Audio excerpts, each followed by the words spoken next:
Ever feel like the world is spinning out new job titles faster than you can keep up? One minute, you think you know the career landscape, and the next, there's a whole new field you've never even heard of.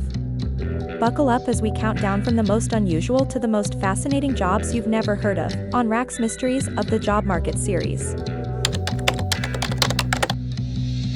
I remember hearing from my brother, a cardiac research scientist at a big university, that he once talked with this young guy he noticed whose sole job was to go around the university's hospital replacing all the necessary batteries in the various electronic medical gear. When they got around to comparing careers, he discovered that this guy was making more changing batteries than he was making doing research work. The guy had started doing this work as a way to pay his way through engineering school but decided that the pay, pressure, and perks of the battery changer was a much more lucrative and enjoyable path, and dropped into it full time.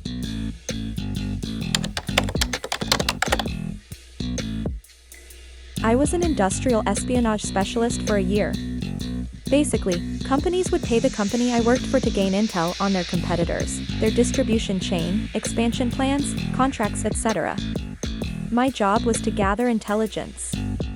Sometimes I would go undercover as a low-level employee, sometimes I would go undercover as a headhunter and interview current employees carefully using questions to elicit information, and sometimes I would use a discretionary fund to purchase intel from employees.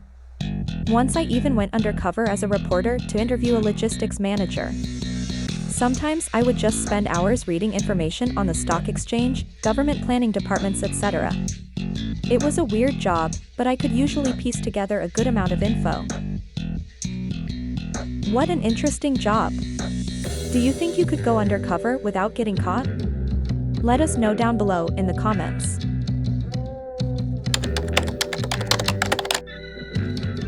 I'm often told that people have no idea my job exists, and I make pretty good money, $145,000 this year. I trade energy between different power companies on the West Coast, send instructions to power plants, and then schedule the energy to flow along transmission lines. I work 12-hour shifts, and in a 5-week period I work 7-day shifts, 7 overnight shifts, and have 21 days off. I do this from home more than half the time, so that's a sweet perk too. When you work as a government employee or contractor with a top-secret clearance, after you retire or get laid off, you can work as an escort of employees without security clearance within classified facilities.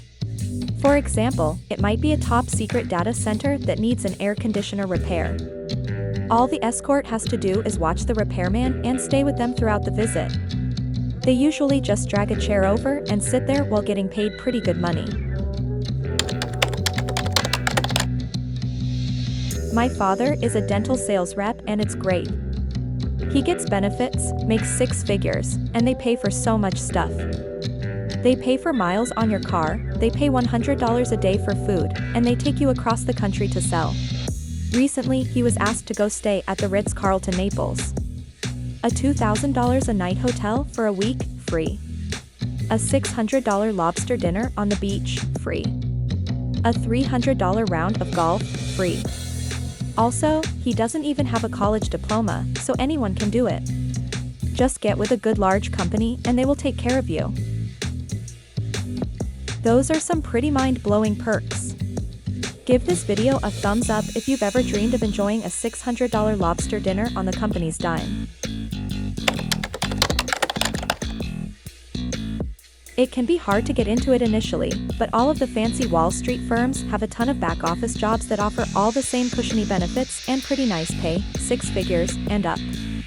It isn't hard, just requires specific knowledge and you sort of learn on the job. If you know even a little about coding, i.e. you can have an intelligent conversation with the developers, you are already ahead.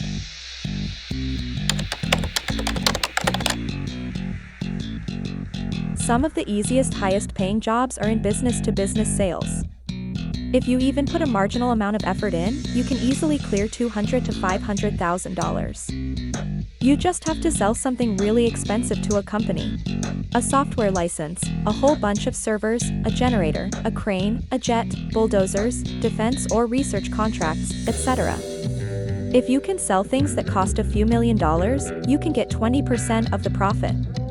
So for example, if you sell something for $10 million, 10% profit, and you get 20% of that, then you just made $200,000 off one sale. Wow! Can you see yourself doing any of these jobs? Let us know in the comments, and give this video a thumbs up if it introduced you to some jobs you had no idea existed. Thanks for joining us on this crazy ride through some of the most interesting lesser-known jobs out there. We hope these stories have brought a smile to your face and maybe even made you feel a bit better about your own job-seeking adventures. At Wrights Resumes and Connections, we're dedicated to helping you navigate the job market, whether it's through resume writing, interview preparation, or building your professional network. We've already trained over 1,000 students in our free internship program. Help us support 1,000 more by subscribing and joining our community today. Our goal is to support you every step of the way. Stay tuned for more episodes in our Mysteries of the Job Market series, where we'll continue to share the most unbelievable experiences.